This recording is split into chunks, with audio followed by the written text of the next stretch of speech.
Welcome back, hobos! This is... Mindy. Yes, Mindy! And this is, as you know... My name is Ty. Nice to meet all you guys in person. Yep, for the first in time. person, sitting down with you. Yeah, behind the camera you hear my voice a lot, but we're changing things. We're switching it all up, making it newer and better, as it were. But anyways, Mindy. Yeah. What are you? Explain who you are. Actually, you know what? Who is the Mindy? I like that. I Yeah. am creative.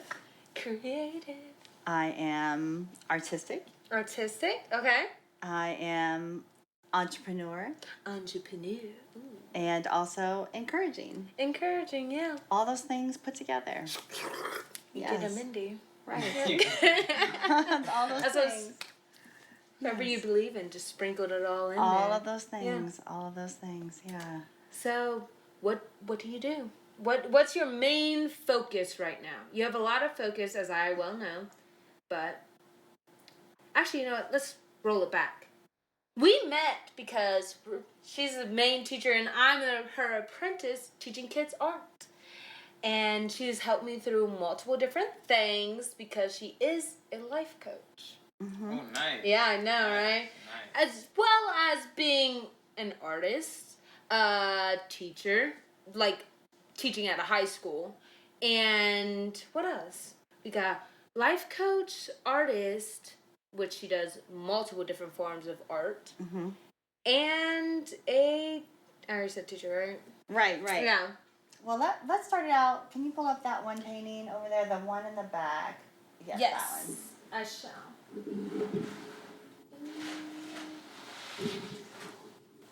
So I'm going to start out with this one. Okay. This is a painting that I did in college. So this would have been like 25 years ago. Golly. What was your inspiration for it? This was inspired by the artist Paul Gauguin. Ooh. And what we were supposed to do was take an experience that we had and interpret it like an artist would interpret it. Just pick an artist.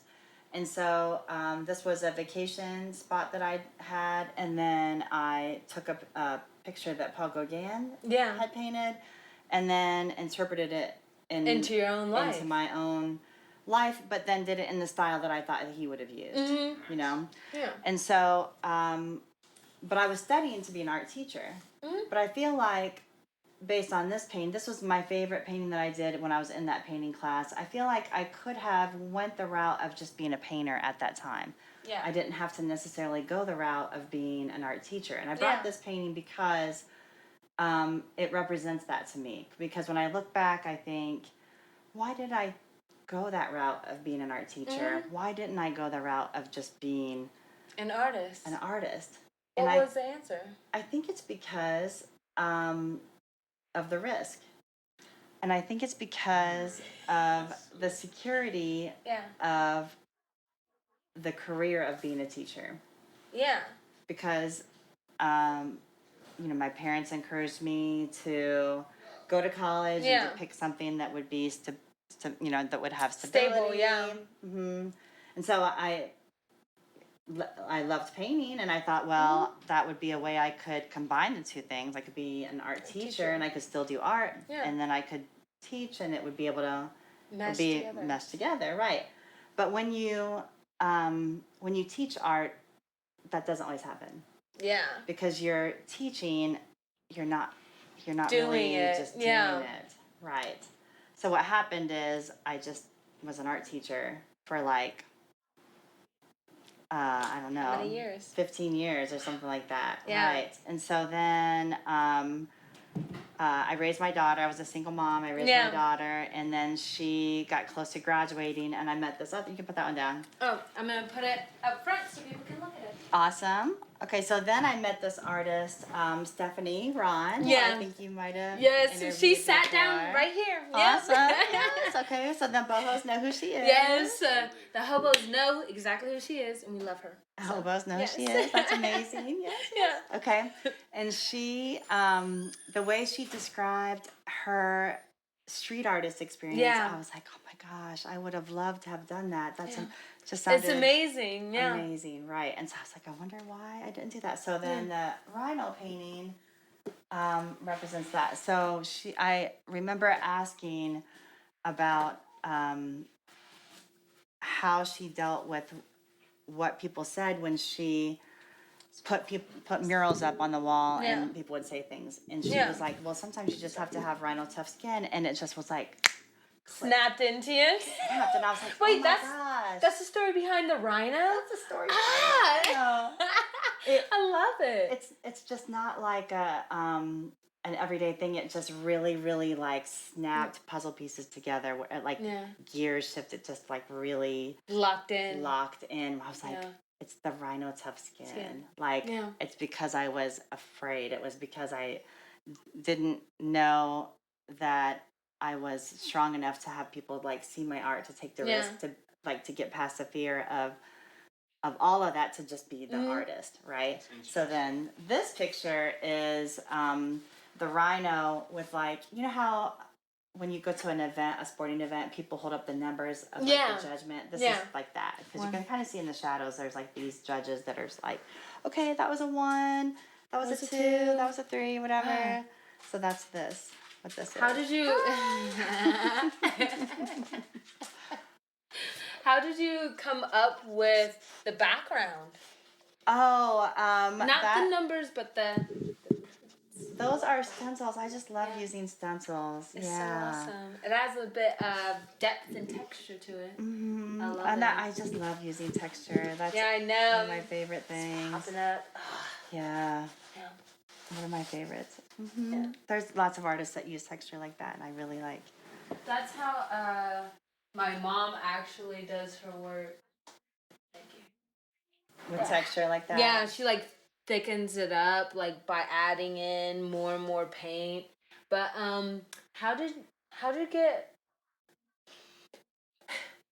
how were you able to compartmentalize your fear? To be able to do what you want? Because you're taking a lot of risk now.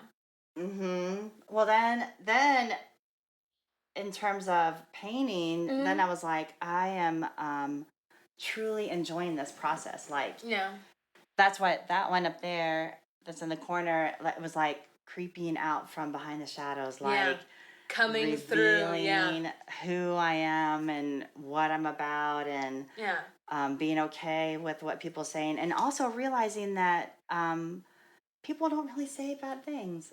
No. They're very encouraging. They are really encouraging, and that the bad things I thought they were going to say are really like in my head. Yeah. They're the kinds of things I was. It's the inner voice that's being like, absolutely. You can't do it, you can't, you're never going to succeed, 100%. all that. Yeah. Absolutely, yes. And so then the other painting there of the bridge, then I started just really investigate the idea of fear, and I've been afraid of heights for a while. So I was trying to show, like in my paintings, what could I paint that would show your that fear, overcoming that fear. It. So I tried to show like bridges, driving over like a bridge like that. It's always been a big fear mindset that I did a series of bridges for a while, trying to show. I did a lot of driving. Yeah. And I'd be like, driving over these bridges. There's lots of bridges that look like this. Yeah. You probably have seen Golden Gate or whatnot. Whatever. People say this looks like many of those, but. Mm-hmm. Is there any particular type of bridge? They're on the East Coast. There's one that goes from Pennsylvania into Delaware. Okay. Mm-hmm. I drove over a bridge like this, except it had like this other section over here that you can walk on, and it's pretty scary. Yeah, because it looked like it was like, you know what I mean? You guys like walked like when you see like over the highway, you had to walk through that. That spot. Those are the most terrifying moments ever. Yeah. Oh my gosh. But that feeling that you feel after you go Afterwards. through that terrifying it's a thing, rush. it's like, it's a rush, yeah. It's like and that. then you're like, I did it. Successful. I didn't die. Success, right. Yes. Yeah. um, That's kind of how I felt after I did those paintings too. I was like, I did it. Kind of like I was afraid of doing that and I got it done. That's like I was afraid of wonderful. going over the bridge and I got it done. Or like, especially overcoming those voices that I thought I had in my head and that really weren't there. It was like, It's funny. I had a conversation just yesterday with Ep3 and Eric, who they've met as well, about risk. Just yesterday, it was like talking about, well, when I graduated, I didn't really know like what I was going to do after. I knew exactly what I wanted to do, but there wasn't any resources for me to like prosper. Right, I had to kind of like look for them. Aside from like if you wanted to be a teacher, you knew exactly where you needed to go. You know, to college. And, I think that was the scary part about becoming an artist and trying to do that full time. My question is really like, what made you, after a certain amount of years, to essentially become like a trailblazer in a sense of like, I'm gonna just kind of just take the risk now. Put everything behind you and like this is a new chapter. Knowing that as an artist, not maybe it was intentional or not, but the odds are stacked against you to become a full-time artist because there just aren't as many resources as there is for a traditional career. I think it's because you see videos of people like Steve Harvey where he says, I was homeless and now look where I am today. Yeah. And you're like, wow, he took the risk to lean into what he really wanted to do, and then he made it. And so I'm like, well, I took the risk to make a painting, and it wasn't that bad. Like I didn't. Yeah. That I didn't. I didn't become homeless. Do you know what I mean? My risk wasn't as terrible as I thought it was. I didn't end up in that terrible place, and so just that thought, like playing out the whole notion of whatever I'm afraid of. Like stopping to think, what is really stopping me? What is on the other side of this thing that I'm afraid of? And what are the consequences really going to be if I don't do it? Does that make sense? Yeah. So and then also, I'm older, and what did I stop myself from accomplishing by waiting so late in my life to do it? So I really want to encourage younger people to do it way earlier than I did. So that's kind of why, like that other painting, the little portrait, I started painting portraits of people because I wanted to affirm them and be like, lean into what you're interested in. And I think people say, follow your dreams and all of that, but I think it's even smaller than that. I think it's like, lean into what you're interested in and do that thing. And if you are doing what you're really interested in and you love it, then keep on leaning into that, because maybe you'll end up like Steve Harvey. Like maybe you'll maybe you will end up in your car for a little while because you don't have the funds, but if it's your passion, that's what's gonna keep you moving. That's what's gonna keep your eyes on the prize. Because if it's a job that you don't really like, then you're like, I don't want to wake up. Yeah. I'd rather call off. I'd rather call off. But if it's something you really want to do, then you're gonna find a way to get up out. If you're just living in your car, you're gonna find a way to get yourself cleaned up, make it to whatever it is that you really wanted to do. You're gonna find a way to make it happen. You know what I mean? The drive, the motivation, all those other things that you need are gonna be there because it's something that you want to do. So what is it that you really want to do? And I think that for me it's art, but for the kids I have like in my classes, maybe it's not art, maybe it's music, or maybe it's dancing, or maybe it's science or sports, something, or science, or writing, or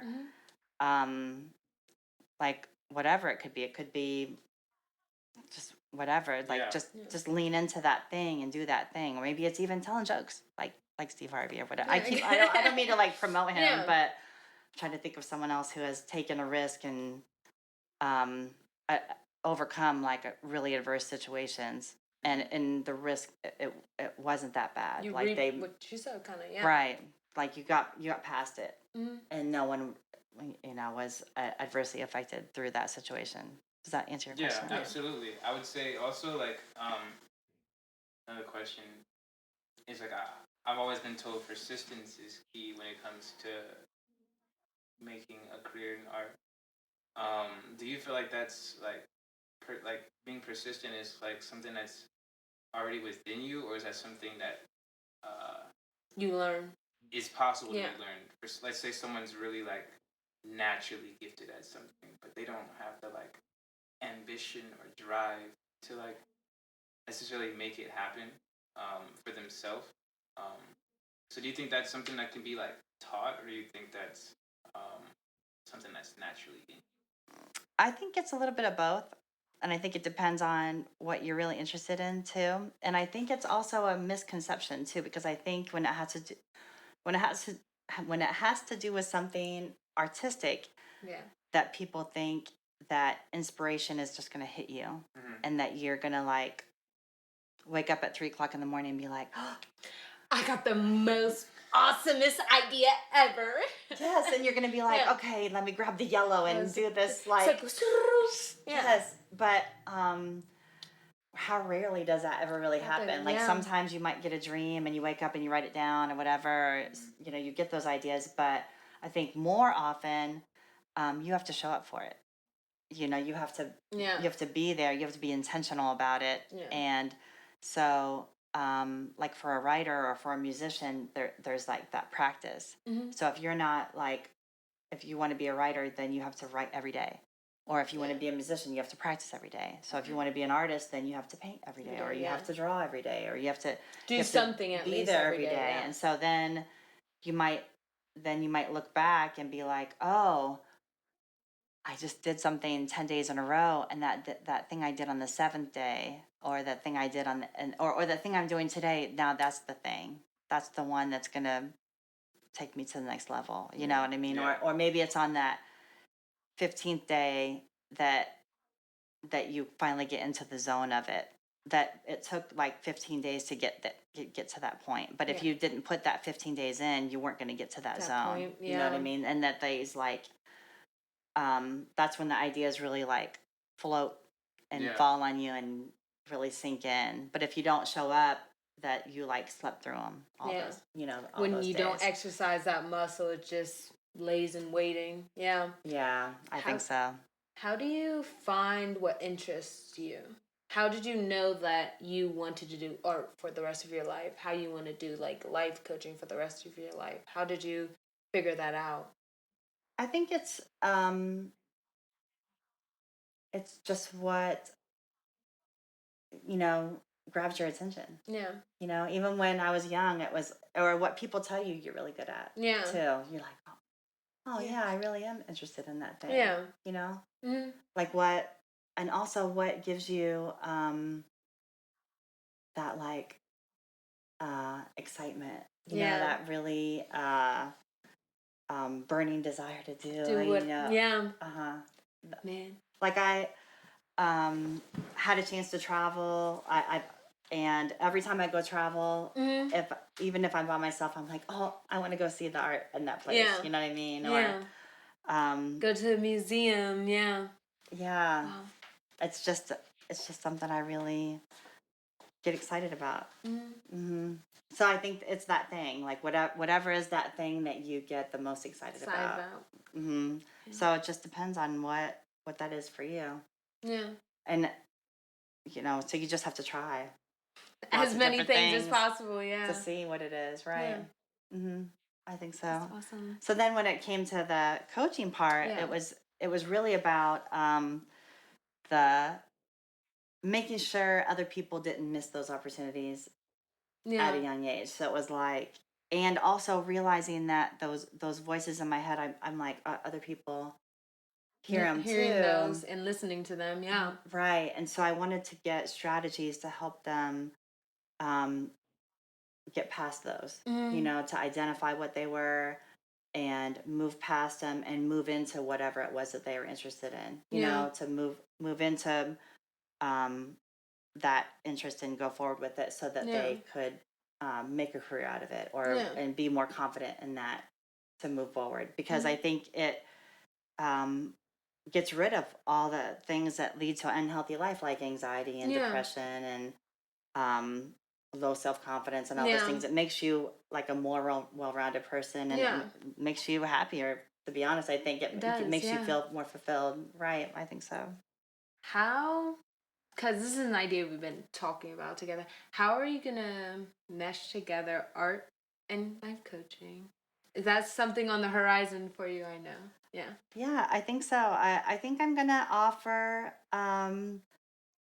courses maybe in creativity. Yeah. Yeah, like maybe a creativity academy, something like that, where people would be able to,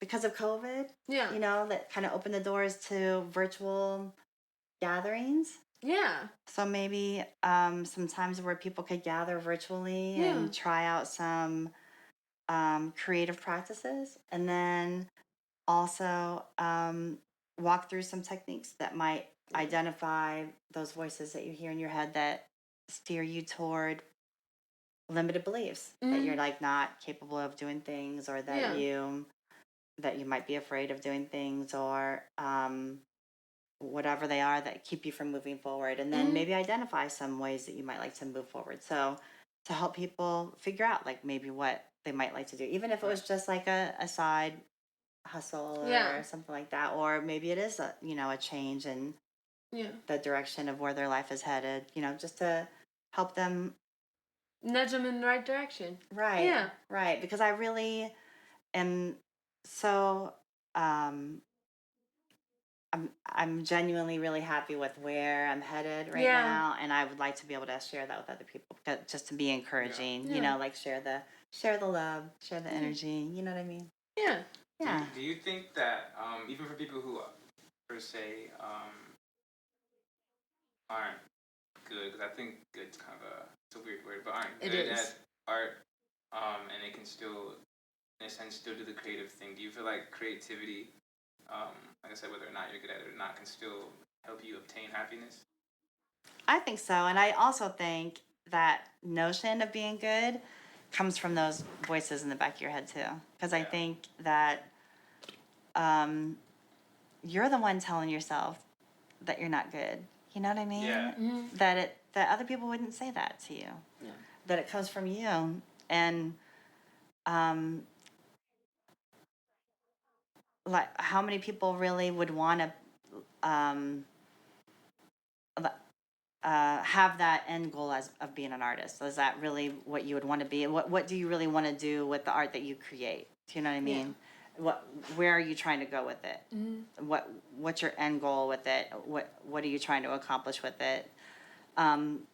Because I think for myself, if I really stop to think about it, it goes back to how I felt when I was saying about Stephanie. Like what I really wanted to do was like put stuff up on brick walls. You know what I mean? And gather people together and do something through like your that. art, Right. So you just have to think like what is it that you would want to do with your art? How would you want to affect people? What would you want to do with it? So in terms of like creativity, what would you want to accomplish with it? Do you want to increase a particular skill in order to make a career out of it, or are you just trying to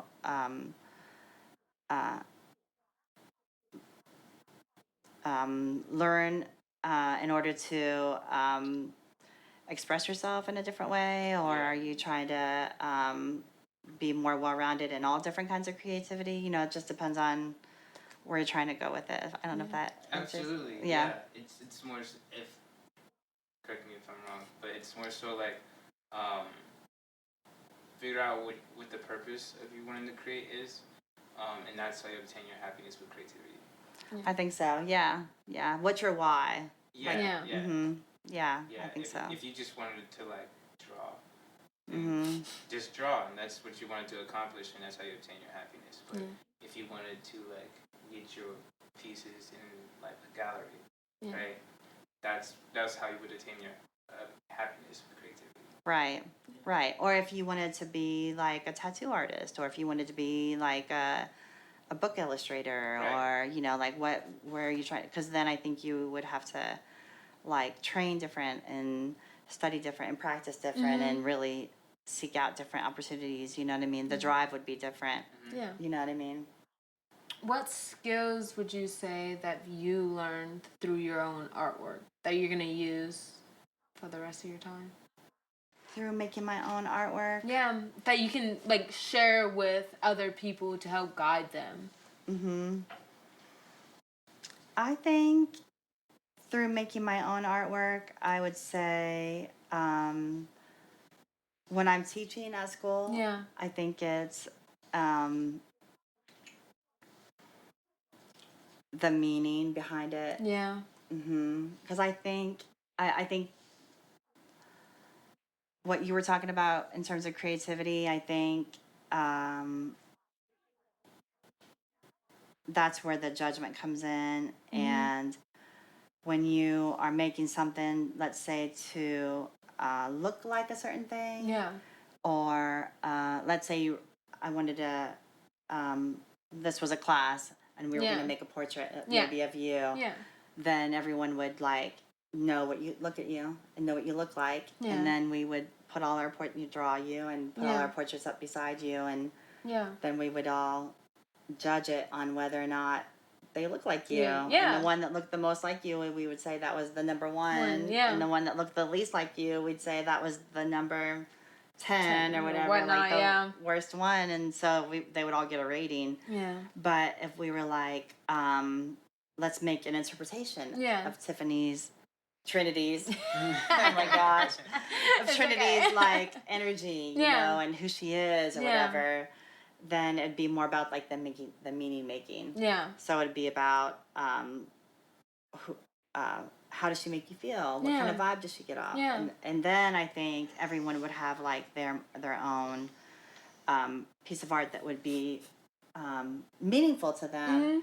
And then I think when they presented it, it wouldn't be that same interpretation. The process of judgment either.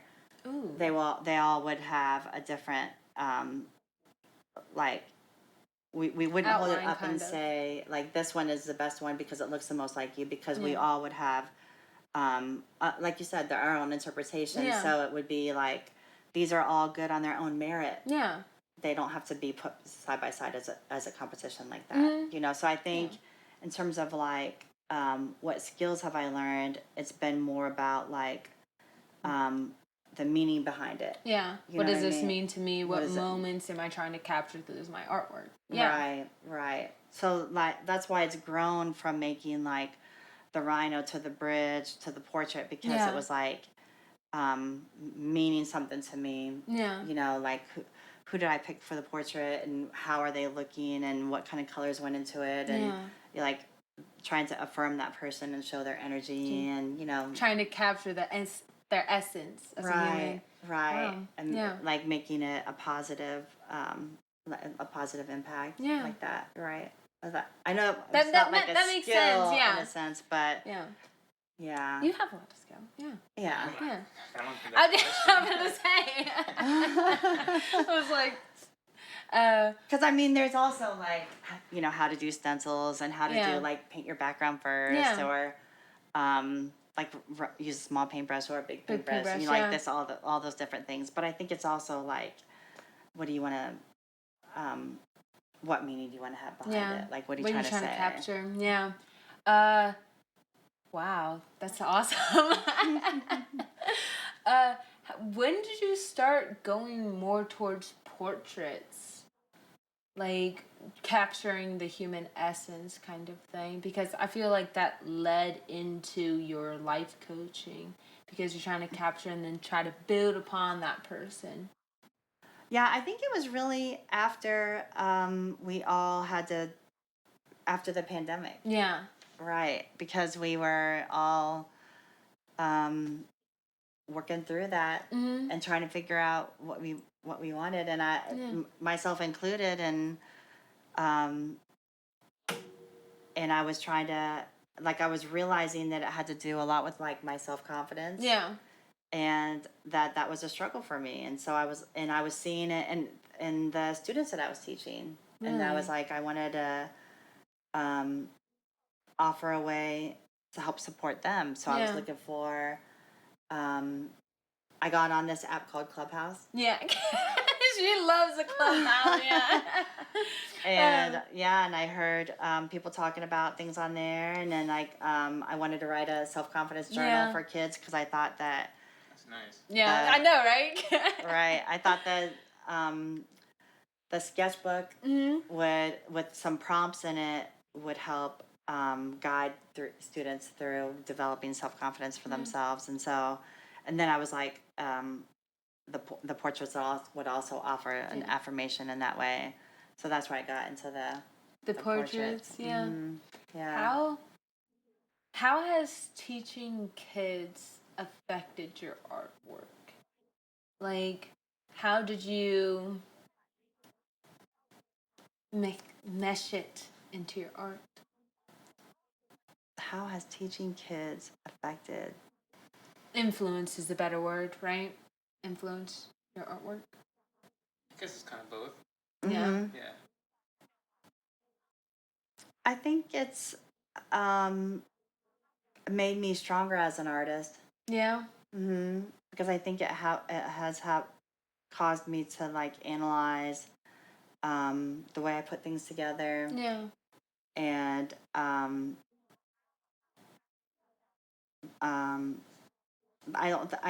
probably wouldn't have even gone into portraits had it not been for children, for working with kids, especially because I don't think I would have seen the need for the affirmations as much, because I wouldn't have seen people struggling as much as I've seen with the kids, with students, right? Because I think I just see a lot of students struggling with that idea of self-confidence, like I did. So I think that really, you recognize the struggles that you overcame when you see it in other people. And so I see it in them, and then I want to offer ways to help. You know what I mean? So that's really the route that I took with the coaching, because I was like, I think that I learned a lot to become a teacher. I went to college and I learned how to teach different aspects of art and education and all that kinds of stuff. But when it comes to like what you were saying, like overcoming risks and learn how to deal with that, I didn't, that low voice, the voice in your head, and what it means to have anxiety, and how to get past that, and what depression looks like, and how to encourage someone to have more self-confidence. Like, I don't have any of those skills necessarily. You know? And so I was like, where do I go to get those kinds of things? And coaching is a way to get those kinds of things. And then once I learned how to get those things, I was like, I could teach help. this. I can go get certified and help people to do that too. So, and I was like, the art, to have a portrait painted is like that affirmation, and to be coached in the same, they like just really go together. And so that, like to have students, and then to have like the journal, like the confidence the prompts, journal, and have them working through it in class, and little tiny things we do in class just make such a big difference. Just it like really does. Yeah, you've seen some kind of things we've done, like in art, with our kids seriously, it, and then teaching at Gladden too. It amazes me about how it brings out each of their own individual personalities, and how to not necessarily like guide it, but put the gas on the fire. You know what I mean? Be like, encouragement goes such a long way for just little kids just doing art, and be like, man, those colors really look good. They go great together. You're doing really good. You know what? I like how many pieces of tape you're putting down. That looks amazing. That's very you. You know what I mean? It just puts that confidence in their step, the light in their eyes, the fire in their soul again. And you don't know what their household is like, so you don't know that might be the only encouragement they get within their day is, you know what I mean? Mm-hmm. It's just, it amazes me. And the fact that you do it for like high school kids on the regular, that's very, I'm trying to look for the right adjective. Gracious of you. Yeah. Because my art teacher, I know he motivated me to do just pottery and glass burning for no reason because he was like, you know what? You should do this. This is what we're offering. Just try it. And that's what you allude. Yeah. That's good. Yeah. I'm glad. Yeah. You inspire me. She has helped me just coming out of like that winter funk, as it were. And it's just, I know that you bring that every day to your kids at school. That's amazing. Oh, yeah. That's good. Yeah. I'm glad. Mm-hmm. Where do you see yourself? What are your next steps to become who you truly want to be as an artist?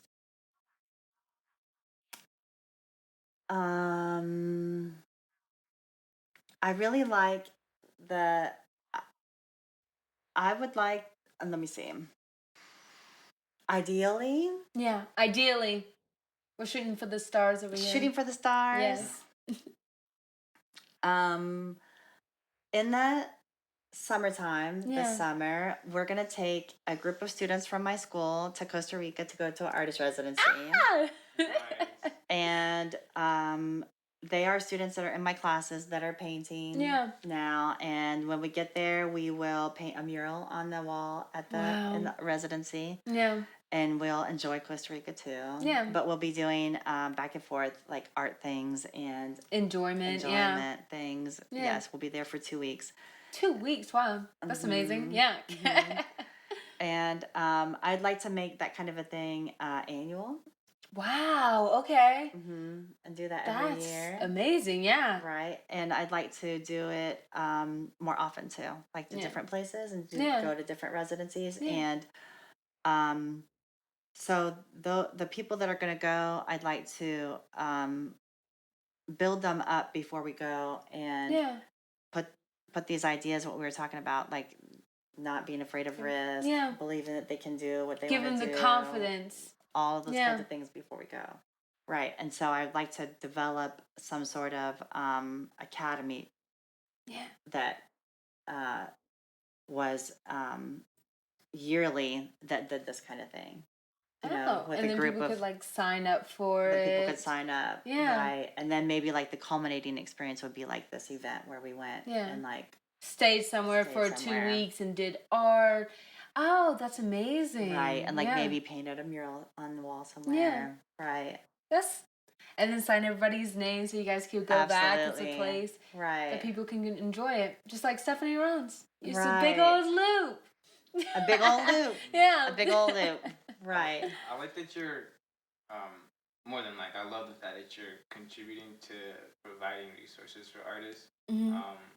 For those who just want to start up and get, and don't really know where to go. And there's things like the academy you're talking about that like provide those resources immediately for you. And then it helps you without even knowing network and establish your chance to grow as an artist. Yeah. So like, that's really amazing. It's pretty cool. Yeah. Awesome. I need cool. to go to the restroom. Oh, it's okay. I'm going to sit through it though. I was just saying I said out loud. Gotcha. Yeah. Cool. But do you have any ideas for the mural in Costa Rica? Or are you gonna let the kids? Oh, I'll let them. Oh yeah, I knew it. It's awesome. We went 2 years ago and we stayed at an Airbnb and somehow the person at the Airbnb found out that we were artists and asked if we would paint on the wall there. So we painted a toucan and a sloth there. Yeah. And then a toucan and a sloth. What made you guys decide on that? Because they're like just like It's two very different animals. tourist, you know, like the so cliche Yeah. animals Tourist that you attractions, yeah. Right. What do you think about residency programs? 'Cause that's where I met Trinity in a Oh. residency Yeah. program. Transit arts. Who do you? I guess it depends on the residency program, of course. But who do you feel benefits most from those type of programs? I think the participants, really, like the person who gets to go, because um, I think that's kind of how you like find yourself. You know, you get to go, and or even if it's just it's part of what we were talking about earlier, that like consistency. Yeah. You know, that showing up and immersing yourself in something and trying it out. Because if you tried some sort of residency, and you were like, "Ugh," you dreaded showing up every day, then you know that that's not the thing. Right. That's not your thing. And so that if it was like a 6-week residency and then you are done with it, you're done with it. Move on, try the next thing. But if you were like, oh, it was like the best 6 weeks ever, then go, you know, keep moving forward in that thing that you were doing, because that was the thing for you. Yeah, I think they're amazing, and I don't think people realize how many of them there are around. Yeah. All over. So many. Around the world. It's funny. I wasn't even aware about residency programs until Transit Arts residency program. That was the first Me time. neither. That was the first time I ever heard of one, and I was just like, "What is this? I love this!" Like, because I met so many amazing people to just work with, even outside of the residency program. It brings in so many different connections to yourself. Absolutely. And I was same as you. And then I like started to hear about all these other different residency programs you can sign up for, and you're like, where are these coming from? Just being around these people, and you're like, what? And Transit Arts is like fabulous. Yeah, it's amazing. Yeah. Mm-hmm. Do you have any other like residency programs that are on your roster? Not on my roster, no. Yeah. No, but I know that there are some. They're plenty all out over, there. like Yeah. in Europe and Yeah. South America. There are some like everywhere. Yeah. Mm-hmm. That's what I was thinking about actually doing, because I like traveling or whatnot. So I was like, you know what, I'm gonna see if I could get a residency program out of the country or out of a different state and whatnot. And the fact that you're going to Costa Rica as like a residency program is crazy. It's just like for you, it gives me inspiration to go find something like that. Yeah. Mm-hmm. Yeah. But have you worked with like Transit Arts before? Uh-huh. Oh, nice. What was the project? I volunteered there for a while. Oh, okay. Yeah, so it wasn't necessarily, well, it was summer camp through the COVID, you know, so it was like virtual summer camp. Oh, okay. So it was with little kids. Oh, nice. So we provided resources online so they could do it on their own while they were at home. Oh, So it that's was, nice. it was, so I didn't get to see the kids that were actually doing it. We just made like videos and stuff for them to access while they're at home. Oh, I was. You can still find these videos, right? You can? Yeah. Uh-huh. Where can we find them? What was the name? I don't remember if it was a website or was it on YouTube. It's on YouTube. Yeah. Oh my gosh. What was the name of it? Summer Inventors. Summer Adventures. Inventors Club, I think it was. I think it's Adventures Club. Inventors Club? I think so. Yeah, I believe that's it. Yeah. Yeah, like we've read stories and we like there's videos of us making stuff. Yeah. And there's like exercise videos, and I think BHB did like music videos, and Andre and they did like how to make music and stuff, how to do like recordings. Yeah. There's like a whole summer camp. It's plethora. Like all on YouTube. Yeah. That's interesting. Now I have a theory that What? like the residency program that were a part of Yeah. was inspired by that. It's gotta be. Because I heard it from when we were in that meeting, and I had the same thought. It's gotta be something like that. And I bet, what's her name? Jackie took and ran with it. She was like, yeah. Yeah. That's cool. Yeah, I know. Jackie said, I got it. I think that was like the first step before Transit Arts, TARP, yeah. Yeah, TARP came right after that. After, yeah, it came right after. Yeah, it was a trial run. You were the basis of the next step. But why? Because TARP, do you guys do like practice videos and stuff, or what? Yeah, it was basically 3 master artists for our group, and they just sat down and taught whatever we wanted, really, and then brought in different other master artists to sit, talk, and I met a great sculpture guy who now I'm like working with. Yeah, and I'm like, this is great. Yeah, I know, because there were 2 separate locations. There was one at the Vanderelli room. Yeah. And then there was one at the Transit Arts Site. Yeah. And it was essentially that they were just teaching you different how to get better at your art form. Oh, Yeah. okay. Which is why I thought that theory, because you were saying they were teaching you like dance, music, and things like that. Because those were basically parts of the residency program. Yeah. The music, dancing, the visual arts, all of Absolutely. the whole Everything. Yeah. Right. I have a question. I just know. What does your sweatshirt mean?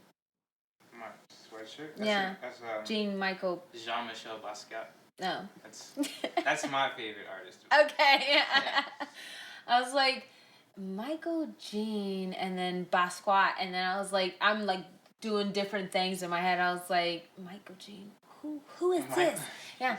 And then I'm like, flopped it. Well, anyways, sorry. It's interrupted.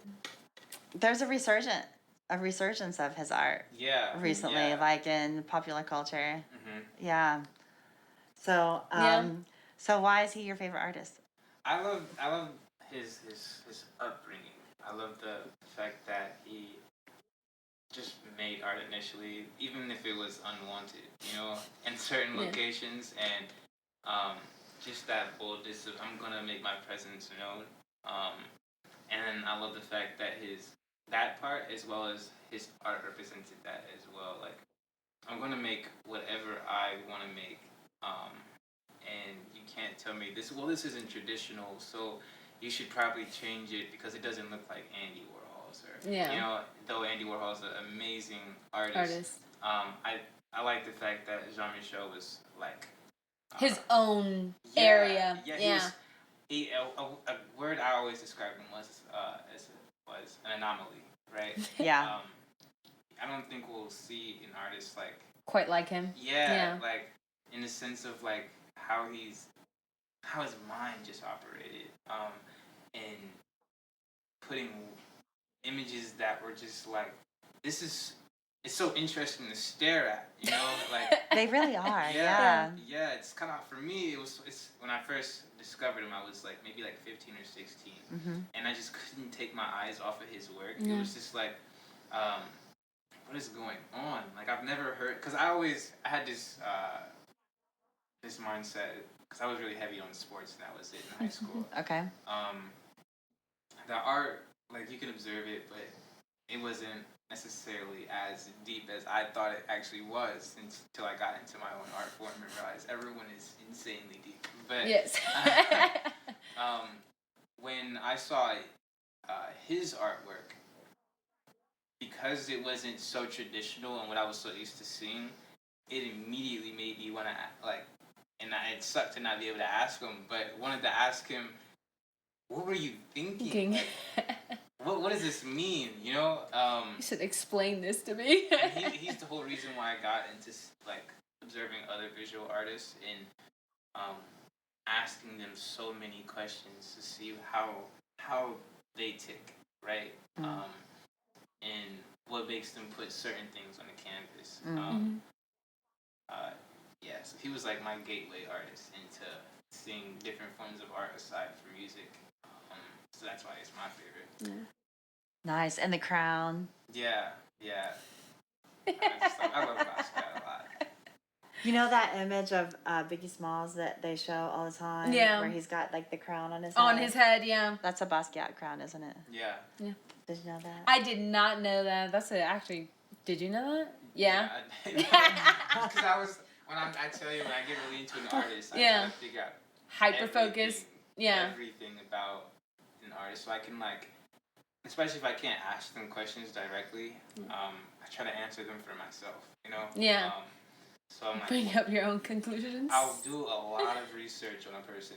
And really get to like, in some capacity, not in its fullest. Yeah.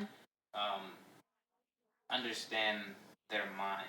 So like, if I see their art, I'm like, well, he was always really into this, so I could understand that. Why the influence of this is in it? Yeah, and it may not be the actual answer, but you said it's something in my head that makes sense. It makes my mind not go insane when it That's a fact. Yeah, but that in that case, because it was around the same time, you know, and that the way it's drawn and everything, you know that was. That's his. Yeah. Mm-hmm, absolutely, right. So now you'll know, and you'll recognize that. You'll see that. You'll be surprised. Recognize that crown. Yeah. Places you'll see it. Really. Yeah. Mm-hmm. Yeah, it's definitely a staple for sure. Absolutely. Right. Mm-hmm. What's your favorite artist? There's there's this mural artist in Sao Paulo, Brazil. His name is Arlen Graff. Yeah. And he does this Graff. Futurism. Yeah. It's like all these different triangles that go together. Yeah. He uses masking tape and spray paint, and like it's really. I think really Stephanie super... Ron's that's one of her influences. Oh really? Yeah, for like the tape and whatnot, because that's what she uses in her stuff sometimes. Mm-hmm. But what else? Sorry, I didn't. Oh yeah, no, his stuff is really super duper amazing. Yeah. Have you seen any of his work in person? No, not in person. Yeah. Do you have a favorite artist? Yeah. His hold on. I gotta keep thinking Michael Jean. Hold on, sorry.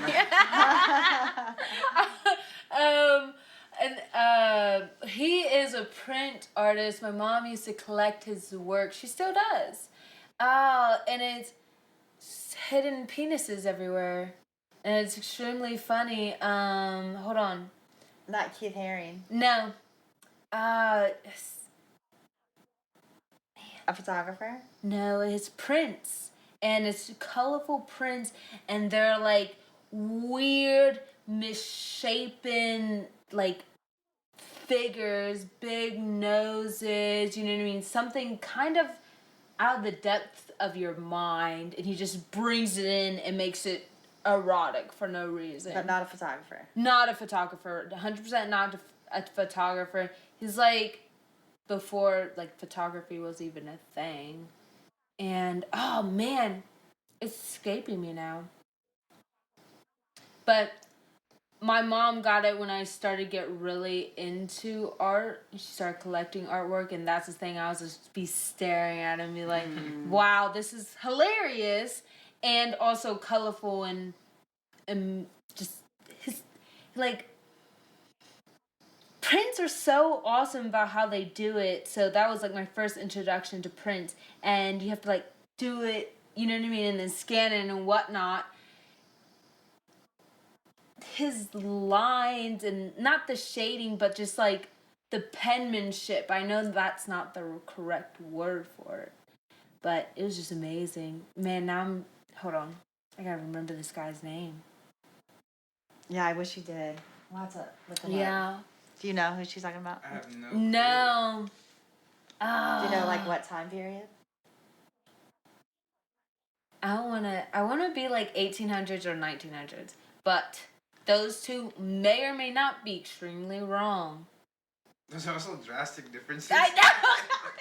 It's a couple 100 years worth. Doesn't narrow it down at all whatsoever. No. That's why I'm like, hold on. Does not narrow it down. This gave us like 200 years. Years? No help. No. All I'm doing in my head is saying Jean Valjean, Michael Boo, and That's all that's going on. I'm like not remembering it at all. But I will text it to you and you, so Nice. you understand that out. I'm not tripping. But yeah. Oh wait, who's on your socks? Oh, the girl with the pearl earring. Yeah, I knew it. Ugh, I love it. Did you get it at a bookstore? The socks. I got it for Christmas. You did? Awesome. Yeah.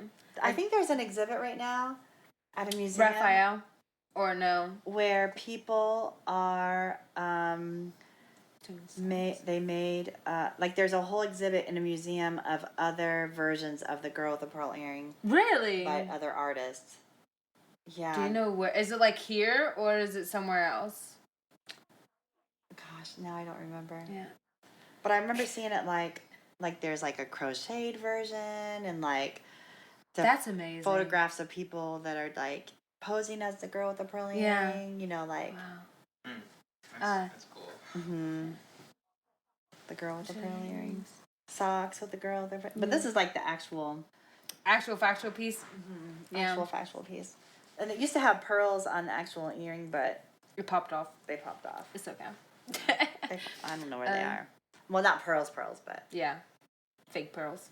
Fake pearls. Those Close are to the thing. expensive Yeah, I know. There's real pearls beaded on there. Did you ever like dabble in anything else besides like acrylic paints or whatnot? I keep saying whatnot. I love saying whatnot. Well, you know, teaching art. Yeah. I really Do like a lot. parent making.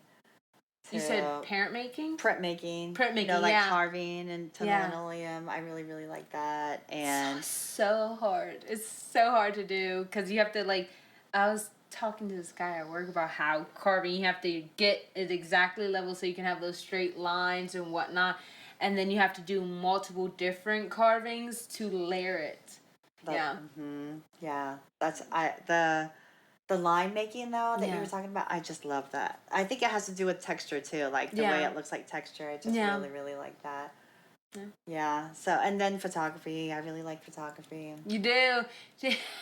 She showed me all your portraits and the pictures you took of your friend. Yeah. Yeah. Photography. Amazing. Mm-hmm. Yeah. So photography, printmaking. I really like ceramics. Ceramics. In college I would have also done sculpture. Yeah. Mm-hmm. I could see you doing that. Sculpture. Yeah. Oh my gosh. Very texturized, yeah. Yeah. You know the guy, Todd Slaughter, the guy who made the big giant globe things that are hanging in the foyer of the library? Yeah! Oh my gosh, yeah, I took love a class that. with him and I... Yeah, you took a class with him? So lucky, dude.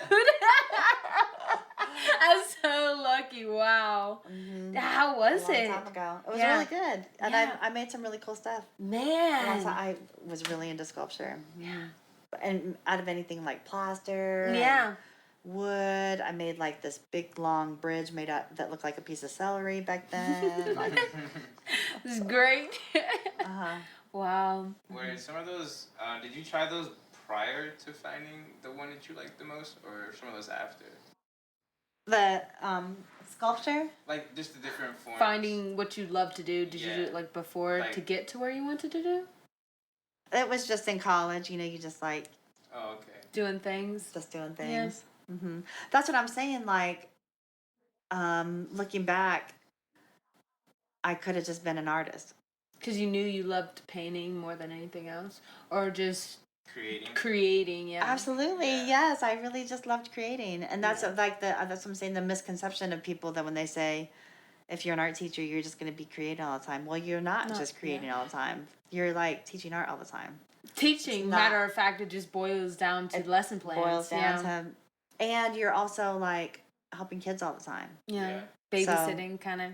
Hey, that's how I always thought of it. Sorry. Well, it's like helping them all the time. Yeah. So you're helping them all the time. So you're not doing your own stuff all the time. Yeah. So I don't know. People kind of think that art teachers are like over there making art, and that kids are just making art, and so you get to just make your make stuff art all the time. like all throughout class. No, not what it's like at all. So, no, I don't. You know, the time that I really like made the most art of whatever I wanted to make was in college when I was just like, you know, taking classes and whatever I went. You know, got to make whatever. So yeah, I like printmaking and sculpture and all that stuff because it was like a lot of fun doing all that stuff and like throwing on the wheel and yes, sir. That's fun. It is so fun. Yeah. Yeah. I did it like a club. It was called art club, and they would just like have everything in high school. You can do whatever you want, and they had ceramics, a whole entire burner in their class. They had glass cutting and whatever. Before COVID happened. I was where? Bishop Hartley, you know, bougie. Uh-oh. It was like they had a whole entire thing. Resources. Where was this? I wish I could just like go back and be like, hey, Mr. Gallic, can I join art club still, please? But yeah, oh man, now I lost it. Like, he just had so many different things. Like, you could do leather cutting, wire works. Before COVID happened, I was making a stained glass tree. And I was so mad. Anything, I was like, man, I like not being at school for COVID, but also, that's the only thing I regret. I wanted to do that. Sorry. Yeah, no, I mean, I even like made jewelry for a little while. Yeah. Like, yeah, I know what you mean. You just like Everything, getting your hands in it. Yeah. How did? It seemed like you were very cutthroat about it. Like, I love painting. This is like from the get go, kind of. The painting. Yeah. Cutthroat. Yeah. Yeah, because you were like, that's what I'm focusing on. That's where I'm going to develop my skills at. How did you, like, narrow it down? How did you were like, well, this is what I'm going to do? Like, I know it was probably, like, in middle school or something, you're painting, it's like, you know what I'm finna do?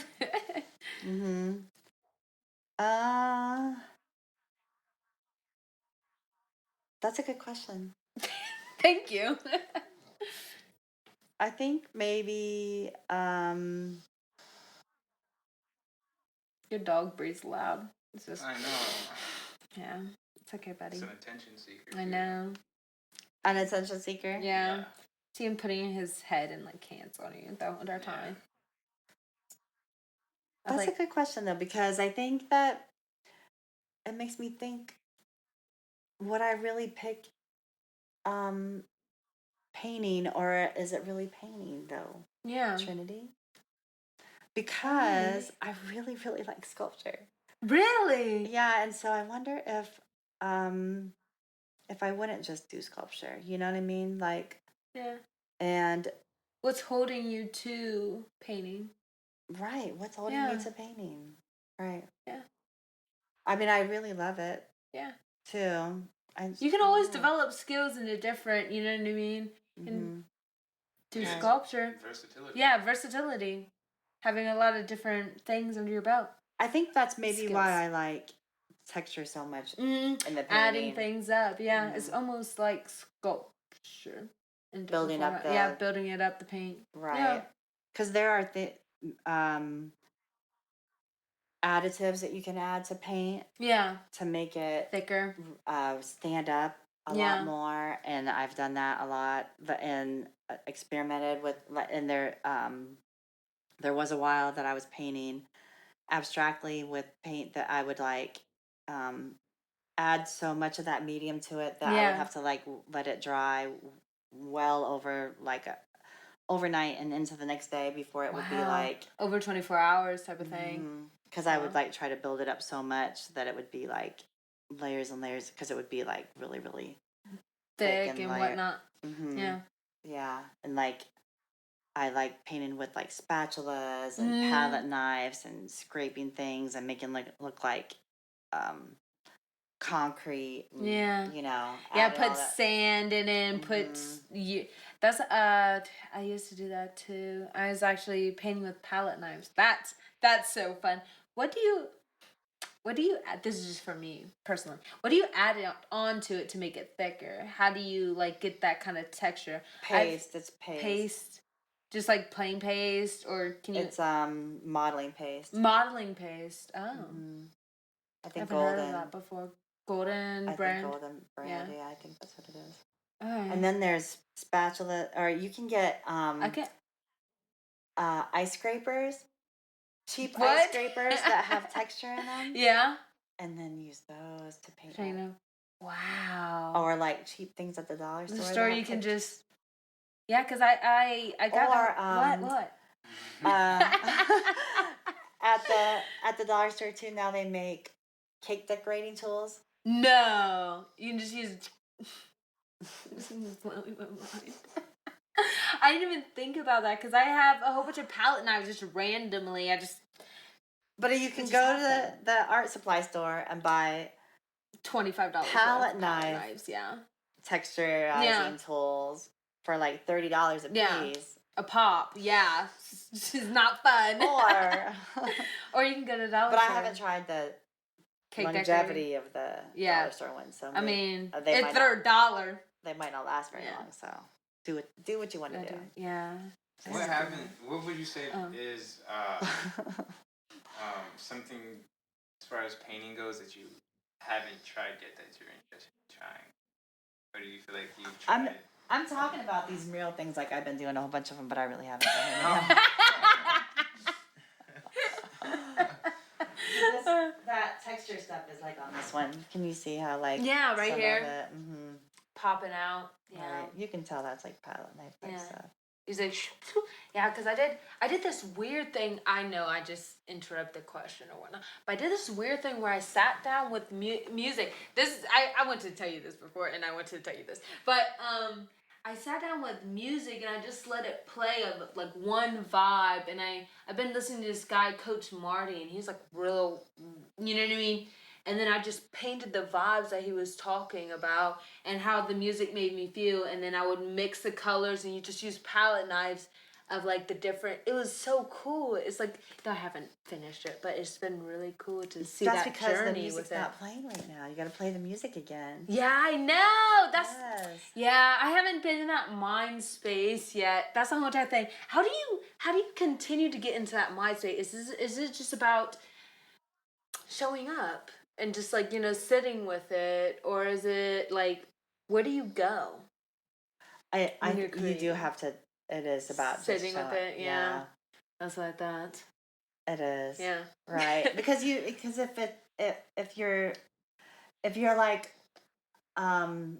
waiting, I can kind of feel what you're saying. Yeah. If you're like waiting for that thing to hit me again, to come back again. Yeah. It's not gonna show up, is it? Yeah. That's what I thought. Yeah, because this is just sitting right there, and I'm like, I could just add a whole bunch of different colors in it. I was just looking at it, I'm like, oh. You have to like literally calendar it in. Really? You have to like schedule it into your system. Yeah. And say like on Tuesday at 4 o'clock. I'm dedicating this. Wow. Making an appointment. And then be like, and my backup appointment is Wednesday at 6:30. Yeah. And just. And then just keep on doing that, because it'll help. The first Tuesday at 4 o'clock, you'll probably be like, no, I don't feel like it. Yeah. So when you show up at Tuesday at 4 o'clock, you'll be like, not. You might have to do like a backup thing. Yeah. My aunt was saying, like, if you hyper focus on something for like 20 minutes and then give yourself like a 10-minute break, that'll be like a nice, ultimatum kind of for yourself. If I really don't feel like doing this, but if I focus for 30 minutes, I'm going to be done with it, and I can just go away and do something else I want to do. But even though like artwork is not a chore, but getting your brain into that mindset is. Yeah. Kind of. Right. Does that make sense? It is. It does make sense. Yeah. Okay. Yeah. It gets easier with time, yes? It does get easier with time. Okay, good. Yeah, and then what you were saying, like, what is it that, what your question was, even though I haven't done, I'm talking like I've done all these murals and I haven't. Yeah. I did apply to some murals, and I have on my list of things to do, like what Trinity was saying, to keep on doing that, like keep applying to murals, because I also think, like to, it's on my goal list to be sort of like, if this makes any sense, to like be rejected as many times as I can, because that's how you get to the point where you're gonna be accepted. You know what I mean? Yeah.